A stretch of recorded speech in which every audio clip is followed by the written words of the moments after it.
علیکم ورحمۃ اللہ وبرکاتہ۔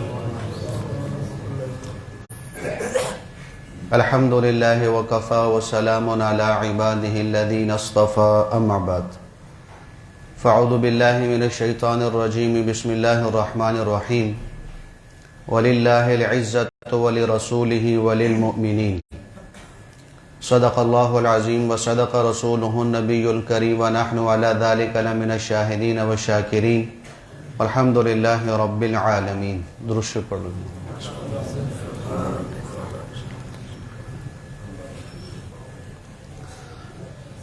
میرے محترم بھائیوں دوستو، آج دنیا میں ہر انسان اپنی عزت بنانے کی کوششوں میں ہے، عزت دار بننے کی کوششوں میں ہے، اور کوئی پھر عزت بنانوں کے چکروں میں ہے اور عزت بچانے کے چکروں میں ہے۔ عزت بن جائے اور عزت بچ جائے، یہ انسان کی فطرت ہے اور انسان اس کو چاہتا ہے اور اس کو چاہنا بھی چاہیے۔ لیکن سوچنے کی بات یہ ہے کہ اصل عزت ہے کن کی، اور اصل عزت کہتے کس کو ہیں؟ یہ دو باتیں سمجھنے والی ہیں کہ عزت کس کی ہے اور عزت کہتے کسے ہیں۔ ان دونوں باتوں کو اللہ نے قرآن میں بیان فرمایا ہے۔ اللہ جل شانہ قرآن میں ارشاد فرماتے ہیں، 28واں پارہ سورہ منافقون آیت نمبر 7، اللہ ارشاد فرماتے ہیں کہ وَلِلَّهِ الْعِزَّةُ وَلِرَسُولِهِ وَلِلْمُؤْمِنِينَ۔ پہلی بات کہ عزت کس کی ہے، اس کو اللہ نے بیان فرمایا کہ عزت صرف اور صرف اللہ کی ہے۔ نمبر 2، عزت صرف اس کے رسول محمد الرسول اللہ صلی اللہ علیہ وسلم کی ہے۔ اور نمبر 3 کہ عزت صرف اور صرف مومنین کی ہے، ایمان والوں کی ہے۔ اگر بادشاہ ہے مومن ہے تو عزت والا، وزیر اعظم ہے مومن ہے تو عزت والا، وزیر اعلیٰ ہے مومن ہے تو عزت والا، وزیر ہے مومن ہے تو عزت والا، گورنر ہے مومن ہے تو عزت والا، M P A M N A ہے مومن ہے تو عزت والا، اور چیئرمین ہے مومن ہے تو عزت والا، خان صاحب ہیں مومن ہے تو عزت والا، چودھری صاحب ہیں مومن ہے تو عزت والا، شیر صاحب ہیں مومن ہے تو عزت والا، ملوں کا مالک ہے مومن ہے تو عزت والا، فیکٹریوں کا مالک ہے مومن ہے تو عزت والا، دکان کا مالک ہے مومن ہے تو عزت والا، سرکاری افسر ہے مومن ہے تو عزت والا، اور بیوروکریٹ ہے مومن ہے تو عزت والا، مال والا ہے مومن ہے تو عزت والا، طاقت والا ہے مومن ہے تو عزت والا، اقتدار والا ہے مومن ہے تو عزت والا، اسلحہ والا ہے مومن ہے تو عزت والا، فوج ہے مومن ہے تو عزت والا، یہاں تک کہ ایک ریڑھی لگانے والا بھی اگر مومن ہے تو عزت والا ہے۔ اگر مومن نہیں، چاہے ریڑھی والا ہو تو وہ ذلیل ہے اللہ اس کے رسول کی نگاہ میں۔ اگر وہ بادشاہ ہے تب بھی بادشاہت کی کرسی پر بیٹھ کے اللہ اس کے رسول کی نگاہ میں وہ عزت والا نہیں۔ کیوں؟ کہ یہ مومن نہیں ہے، مومن نہیں ہے۔ اسلام اور ایمان میں فرق ہے، اسلام اور ایمان میں فرق ہے۔ اسلام کہتے ہیں ظاہری عمل کو، جیسے ہم روزہ رکھ رہے ہیں ظاہری عمل، جیسے ہم نماز پڑھ رہے ہیں ظاہری عمل، جیسے ہم قرآن کی تلاوت کر رہے ہیں ظاہری عمل، جیسے ہم تسبیح لے کے ذکر کر رہے ہیں ظاہری عمل، جیسے ہم حج عمرہ کرتے ہیں ظاہری عمل، جیسے ہم جو صدقہ خیرات کرتے ہیں ظاہری عمل، کوئی بھی نیک کام کرتے ہیں جو ہمارے جسم سے ہوتا ہے اور لوگوں کو نظر آ جاتا ہے، اس کو اسلام کہتے ہیں۔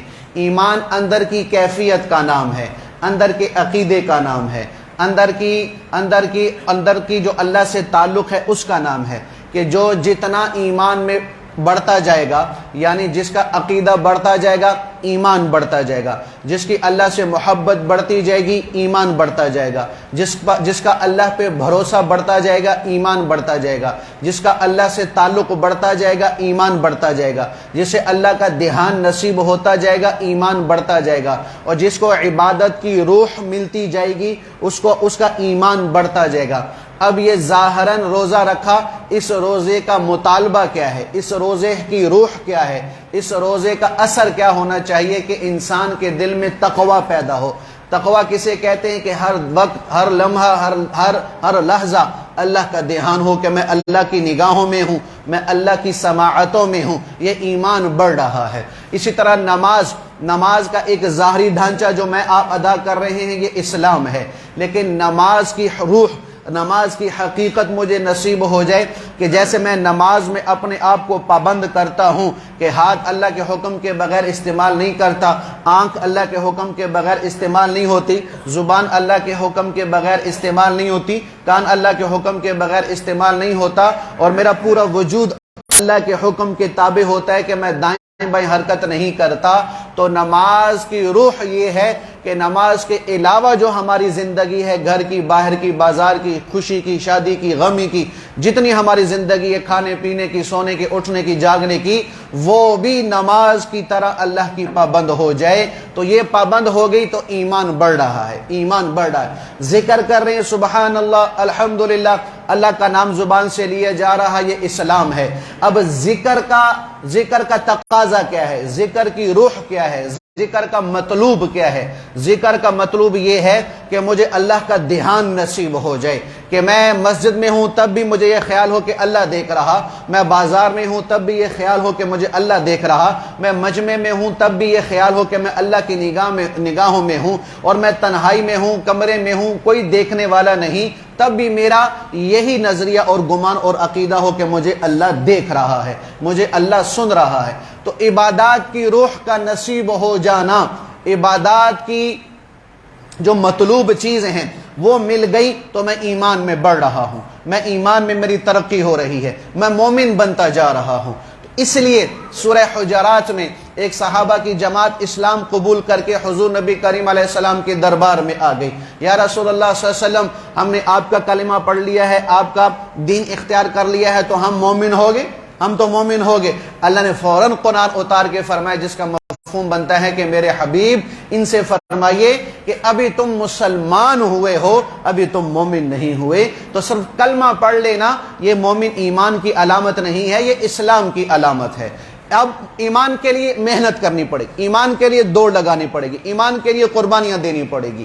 تو اسی طرح جو ایمان والا ہے، جو مومن ہے، یہ اللہ کی نگاہ میں عزت والا ہے۔ اور پورا قرآن اٹھا لو، 30 سپارے اٹھا لو، کہیں اللہ نے یا ایھا المسلم نہیں کہا، یا ایھا المسلمون نہیں کہا، اے مسلمان اور اے مسلمانوں، نہ نہ نہ، اللہ نے جہاں بھی مسلمان کو پکارا ہے اور جہاں بھی عزت والوں کو پکارا ہے تو وہاں پر لفظ ایمان کے ساتھ کہا ہے، یا ایھا الذین آمنو، یا ایھا الذین آمنو، ایمان والوں کو بلایا کہ اے ایمان والو، اے مومنو۔ تو اللہ کو بھی مطلوب یہ ہے کہ ہم مومن بنیں، ہم جو ایمان والے بنے، مسلمان الحمدللہ بن چکے ہیں، اسلام میں آ چکے ہیں، اب ترقی کرنی ہے، اب اسلام اور دین کی شریعت کی سیڑھی کو مزید چڑھنا ہے کہ جو ایمان کا درجہ ہے وہ اللہ ہمیں نصیب فرما دے۔ تو اللہ فرما رہا ہے کہ عزت صرف اللہ کی ہے، بھائی عزت صرف اللہ کی ہے۔ اب اللہ کی عزت کیسے ہے؟ حضور نبی کریم صلی اللہ علیہ وسلم کو رجب کے مہینے میں اللہ نے معراج کروائی ہے۔ اللہ کے نبی ام ہانی کے گھر آرام فرما رہے تھے، چھت کے ذریعے سے جبرائیل آئے ہیں، اپنے کافوری لبوں کو حضور کی تلیوں پر رکھا ہے اور حضور نبی کریم علیہ السلام کو بیدار کیا ہے۔ پھر وہاں سے لیا گیا، اللہ کے نبی کو حتیم میں لایا گیا، بیت اللہ حتیم لایا گیا، وہ جو ایل کی شکل میں بنا ہوا ہے، بیت اللہ سے باہر ہے، وہاں اللہ کے نبی لیٹ گئے، اللہ کے نبی کا سینہ چاک کیا گیا، حکمت کو اور نور کو بھرا گیا۔ پھر یہاں سے سفر شروع ہوا ہے، یہاں سے سفر شروع ہوا ہے۔ یہاں علماء نے عجیب حکمتیں لکھی ہیں کہ جو اللہ سفر حتیم سے شروع کر سکتا ہے وہ ام ہانی کے گھر سے سفر شروع نہیں کر سکتا کہ معراج کا سفر جو ہے وہ ام ہانی کے گھر سے شروع ہو جاتا. اللہ نے حتیم سے شروع کیوں کروایا؟ وجہ بتائی ہے، 2-3 وجہ. پہلی وجہ کہ دیکھو یہ بیت اللہ، یہ زمین کی ابتدا اللہ نے یہاں سے فرمائی تھی. پورے زمین پہ پانی تھا، یہاں سے ایک بلبلہ اٹھا، وہ زمین تھی، زمین پھر بچھتی گئی اور جہاں تک اللہ نے بچھانی تھی وہ بچھا دی. تو بیت اللہ جہاں ہے یہ زمین کا مرکز ہے، زمین کا محور ہے، زمین کا درمیان ہے، اور یہاں زمین کی ابتدا ہوئی ہے. تو یہ ابتدا ہے، اور عرش یہ انتہا ہے، اس کے اوپر کوئی مخلوق نہیں ہے. تو اللہ نے ابتدا حتیم سے کروائی اور انتہا عرش پر کروائی، اس بات کو بتانے کے لیے کہ میرا نبی ابتدا کا بھی نبی ہے اور میرا نبی انتہا کا بھی نبی ہے. میرا نبی جہاں سے ابتدا ہو رہی وہاں کا بھی اس کی نبوت ہے، اور عرش پر انتہا ہو رہی ہے تو یہاں بھی اس کی نبوت کا ڈھنکا بج رہا ہے. دوسری بات کہ اللہ نے حتیم سے سفر شروع کروایا، بیت اللہ کے اندر سے نہیں کروایا. اور دیکھ لیں آج رش بھی حتیم میں ہے، بیت اللہ میں نہیں ہے. آج بھی رونقیں حتیم میں لگی ہوئی ہیں، بیت اللہ کے اندر نہیں لگی ہوئی، اس لیے کہ اللہ نے وہاں سے سفر شروع کروایا کہ جہاں ہر آدمی جا کر 2 رکعت نفل پڑھ سکے، ہر آدمی جا کر وہاں میری عبادت کر سکے اور اپنا کلیجہ ٹھنڈا کر سکے. کیوں کہ حتیم کے اندر نماز پڑھنے والا ایسا ہی ہے جیسے بیت اللہ کے اندر نماز پڑھنے والا، بیت اللہ کے اندر نماز پڑھنے والا. تو یہاں سے اللہ کے نبی کی اللہ نے معراج کی ابتدا کروائی کہ بیت اللہ میں تو وہ جائے گا جس کو حکومت والے لے کے جائیں گے، جس کو حکمران لے کے جائیں گے، جس کو کوئی طاقتور لوگ لے کے جائیں گے. حتیم میں میرے جیسا غریب بھی چلا جائے گا، آپ جیسے لوگ بھی چلے جائیں گے، اور ہر درجے کا آدمی چلے جائے گا. تو اللہ نے سفر وہاں سے شروع کروایا کہ جہاں لوگوں کی رونقیں لگی ہوں. یہ میرے نبی کے سفر کی ابتدا کی برکت ہے کہ اللہ نے آج بھی وہاں پر رونقیں قائم کر رکھی ہیں.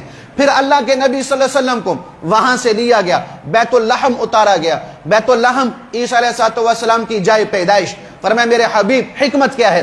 حکمت یہ ہے کہ یہ وہ نبی ہے کہ اس کو ہم نے اپنی قدرت سے بغیر باپ کے پیدا کیا، اور اس کا بغیر باپ کے پیدا ہونا یہ آپ کی نبوت کا صدقہ ہے. پھر وہاں سے لے کر شعیب مدین کے مسکن مدین جہاں شعیب علیہ السلام کا گھر تھا، مقام تھا، وہاں اتارا گیا ہے. پھر وہاں سے نفل پڑھوا کر جو ہے وہ طور سینا جہاں موسیٰ علیہ السلام اللہ سے کلام کرتے تھے، اللہ سے بات کرتے تھے، اللہ سے ہم کلام ہوتے تھے، وہاں اتروا کر 2 رکعت نفل پڑھوائی گئی. حکمت یہ ہے اے میرے حبیب آپ حبیب اللہ ہیں، یہ کلیم اللہ ہے، اور ان کو کلیم اللہ ہونا یہ آپ کی حبیبیت کے صدقے ہے، آپ کے نبوت کے صدقے ہم نے عطا کیا ہے. پھر وہاں سے مدینہ اتروایا گیا. مدینہ کا نام میرے نبی کے آنے سے پہلے یثرب تھا. یثرب کہتے ہیں بیماریوں کا گھر، مصیبتوں کا گھر، نحوستوں کا گھر. فرمایا میرے حبیب یہ بیماریوں کا گھر، یہ نحوست والا گھر جسے لوگ سمجھتے ہیں، میں آپ کے آنے سے اس کو مدینہ منورہ بناؤں گا کہ آپ کے آنے سے یہ روشن ہوگا. آپ کے آنے سے اس کو میں طیبہ بناؤں گا کہ یہ ہر بیماری سے، ہر نحوست سے پاک ہوگا. میں اس کو پاکیزہ بناؤں گا. اس لیے آپ کی جائے ہجرت آپ نے یہاں آ کے ہجرت فرمانی ہے. پھر مدینہ سے لیا بیت المقدس پہنچایا گیا. 1.25 لاکھ نبیوں کو پہلے انتظار میں کھڑا کروایا گیا. اذان ہوئی، اقامت ہوئی، میرے حبیب سب سے آخر میں کھڑے ہیں. مصلی امام وہ خالی ہے. آدم علیہ السلام سے لے کر عیسیٰ علیہ السلام تک سارے نبی موجود ہے. کوئی آگے نہیں بڑھ رہا، کوئی آگے آنے کی ہمت نہیں کر رہا. تو حکم ہو رہا نماز کون پڑھائے گا؟ تو جبرائیل سب سے آخر میں کھڑے تھے. میرے حبیب کا ہاتھ پکڑا، صفوں کو چیرتے لا کر امام کے صف پہ کھڑے کر کے 2 رکعت نماز پڑھا کر عملاً یہ مہر لگا دی میرے حبیب آپ صرف عام انسانوں کے نبی نہیں ہیں بلکہ آپ نبیوں کے بھی نبی ہیں، آپ رسولوں کے بھی رسول ہیں، اور بلکہ آپ امام الانبیاء ہیں، آپ امام الرسل ہیں. تو یہاں لانے کی حکمت یہ ہوئی. پھر وہاں سے اللہ نے معراج کا سفر کرایا. بھئی یہ ذہن میں رکھنا اللہ کے نبی کو تقریباً 5 دفعہ معراج ہوئی ہے. کتنی دفعہ بھئی؟ 5 دفعہ. 4 دفعہ تو روحانی ہوئی ہے، یعنی خواب میں اللہ کے نبی کو معراج ہوئی ہے. اور 1 دفعہ اللہ کے نبی کو جسمانی معراج ہوئی ہے، جسم منور کے ساتھ. جو جسم آپ مکہ اور مدینہ میں لے کے چلنے والے تھے اور جسم اطہر کے ساتھ دنیا میں زندگی گزار رہے تھے، اسی جسم اطہر کے ساتھ اللہ نے آپ کو معراج کروایا ہے. خواب میں معراج کا ہو جانا اتنا کمال نہیں، خواب میں بھی کبھی جنت میں گھوم رہا ہوں، آپ بھی جنت میں گھوم رہے ہوتے ہیں، کبھی ہم آسمانوں میں گھوم رہے ہوتے، کبھی مکہ مدینہ میں گھوم رہے ہوتے. تو خواب میں معراج اتنا بڑا اعزاز نہیں جتنا بڑا اعزاز اور کمال اور اللہ کی قدرت کا اظہار حضور کے جسم اطہر کے ساتھ معراج کروانا تھا. تو جو یہ کہے کہ اللہ کے نبی کو جی روحانی معراج ہوئی ہے، جسمانی نہیں ہوئی ہے، غلط کہہ رہے ہیں، قرآن کے خلاف کر رہے ہیں. قرآن نے کیا فرمایا؟ سبحان الذی اسری بعبدہ. عبد کسے کہتے ہیں؟ بندہ. صرف روح کو یا صرف جسم کو؟ خواب میں انسان سوتا ہے تو انسان کی روح گردش کر رہی ہوتی ہے، جسم وہیں پڑا ہوتا ہے. تو خالی روح کو انسان کہتے ہیں؟ بولو بھائی. خالی روح کو بندہ کہتے ہیں؟ خالی روح کو عبد کہتے ہیں؟ یہ لفظ عبد اس بات کی دلیل ہے کہ حضور کو روحانی جسمانی دونوں اللہ نے معراج کروائی ہے، دونوں معراج ہوئی. تو خیر، اللہ کے نبی پہلے آسمان پہ پہنچے، آدم علیہ السلام کا استقبال لیا. دوسرے پر پہنچے ہیں، عیسیٰ علیہ السلام کا استقبال لیا. تیسرے پر پہنچے ہیں، یوسف علیہ السلام کا استقبال لیا. چوتھے پر پہنچے ہیں، ادریس علیہ السلام کا استقبال لیا. پانچویں پہ پہنچے ہیں، ہارون علیہ السلام کا استقبال لیا. چھٹے پہ پہنچے ہیں، موسیٰ کلیم اللہ کا استقبال لیا. ساتویں پہ پہنچے ہیں، ابراہیم علیہ السلام سے ملاقات ہوئی. پھر آگے عرش، سدرۃ المنتہا، پھر عرش کا سفر شروع ہوا ہے. پھر اللہ میرے حبیب اللہ کے درمیان 70,000 نور کا پردہ تھا. اللہ نے وہ 70,000 کا نور کا پردہ ایک ایک کر کے ہٹایا ہے، اور اللہ اور حبیب اللہ آمنے سامنے ہوئے ہیں، ایک دوسرے کے قریب ہوئے ہیں. جیسے دو کمان ایک دوسرے کے قریب ہوتے ہیں، ایسے اللہ نے اپنے حبیب کو اپنے قریب کیا. 3 دفعہ فرما کر ادنو منی یا حبیبی، ادنو منی یا حبیبی، اے میرے حبیب میرے اور قریب ہو جا، میرے اور قریب ہو جا. یوں اللہ نے اپنے حبیب علیہ السلام کو اپنے قریب کر کے ہم کلامی کا شرف بخشا ہے، دیدار کا شرف بخشا ہے. میرے حبیب نے دنیا کی آنکھ سے اللہ کو دیکھا ہے، میرے حبیب نے دنیا کے کان سے اللہ کو سنا ہے. یہ میرے نبی کا معجزہ ہے، اور ایسا معجزہ ہے کہ کائنات میں کوئی نبی اور رسول اس معجزے تک پہنچ نہیں سکتا، اس معجزے کو پا نہیں سکتا جو معجزہ اللہ نے میرے اور آپ کے نبی علیہ الصلوۃ والسلام کو عطا فرمایا ہے. دیدار ہو رہا، دیدار کے بعد کلام شروع ہو رہا. میرے حبیب میرے پاس آئے ہیں تو کیا لائے ہیں؟ دوست سے ملنے کے لیے جاتا ہے تو کوئی نہ کوئی تحفہ، کوئی نہ کوئی ہدیہ لے کے جاتا ہے. کیا لائے ہیں؟ یا اللہ سونے کی ضرورت ہی نہیں، اللہ کو چاندی ضرورت ہی نہیں، روپیہ پیسہ ضرورت ہی نہیں، ڈگریاں ضرورت ہی نہیں، اور فیکٹری ملوں کی رجسٹریاں ضرورت ہی نہیں. سونا چاندی مال و ثروت دنیا نانا، یہ تو اللہ کے خزانوں سے، یہ تو اللہ دینے والے ہیں. میرے حبیب نے اللہ کی بارگاہ میں وہ تحفہ پیش کیا ہے کہ جو تحفہ صرف اللہ ہی کا حق ہے اور کسی کا حق نہیں ہے. اور یہ ایسا تحفہ ہے اللہ کے لیے میرے حبیب نے دیا کہ اگر اللہ کے علاوہ کسی کو یہ تحفہ دیں گے تو وہ انسان مشرک ہو جائے گا. ایسا مخصوص تحفہ اور ہدیہ اللہ کی بارگاہ میں پیش کیا ہے. میں نے آپ کو ہدیہ دیا، ہدیہ آپ کے لے کے آ رہا ہوں. ہدیہ میں نے آپ کو نہیں دیا، میں نے کسی اور کو دے دیا تو میں کافر ہو گیا؟ بولو بھائی، مشرک ہو گیا، اسلام سے نکل گیا؟ نہ. میں قربان حضور نبی کریم علیہ السلام پر کہ اللہ کی شایان شان اور جو اللہ کے ساتھ ہی مناسب ہے، اللہ ہی کا حق ہے، وہ تحفہ میرے حبیب نے پیش کیا ہے. بات کیا سمجھا رہا ہوں کہ عزت کس کی ہے بھائی؟ صرف اللہ کی ہے. جی حبیب کیا تحفہ ہے؟ حضور نبی کریم علیہ السلام عاجزی سے فرما رہے ہیں، انکساری سے فرما رہے ہیں، تواضع سے فرما رہے ہیں، تضرع سے فرما رہے ہیں. یا اللہ التحیات للہ والصلوات والطیبات، یعنی اے اللہ میری زبانی ساری عبادتیں، کہ یہ زبان نام لے گی تو تیرا، ذکر کرے گی تو تیرا، پکارے گی تو تجھے، سوال کرے گی تو تجھ سے، تسبیح کرے گی تو تیری، تحلیل کرے گی تو تیری، تمحید کرے گی تو تیری، سبحان کہے گی تو تیرے لیے، الحمد ہوگا تو تیرے لیے، اللہ اکبر ہوگا تو تیرے لیے، نذر و نیاز کی نیت کروں گا تو تیرے لیے. زبانی جتنی بھی عبادتیں ہیں میرے مولا وہ صرف تیرے لیے ہیں اور کسی کے لیے نہیں ہے. الصلوات کہ میرا یہ جسم یہ غلام تیرا، میرا یہ جسم بندہ تیرا، میرا یہ جسم محتاج تیرا، میرا یہ جسم پابند تیرا. جسم میرا ہوگا حکم تیرا ہوگا، جسم میرا ہوگا تابع تیرے ہوگا، جسم میرا ہوگا فرمانبردار تیرا ہوگا، جسم میرا ہوگا غلام تیرا ہوگا. یا اللہ اللہ اکبر کہوں گا تیرے لیے، قیام کروں گا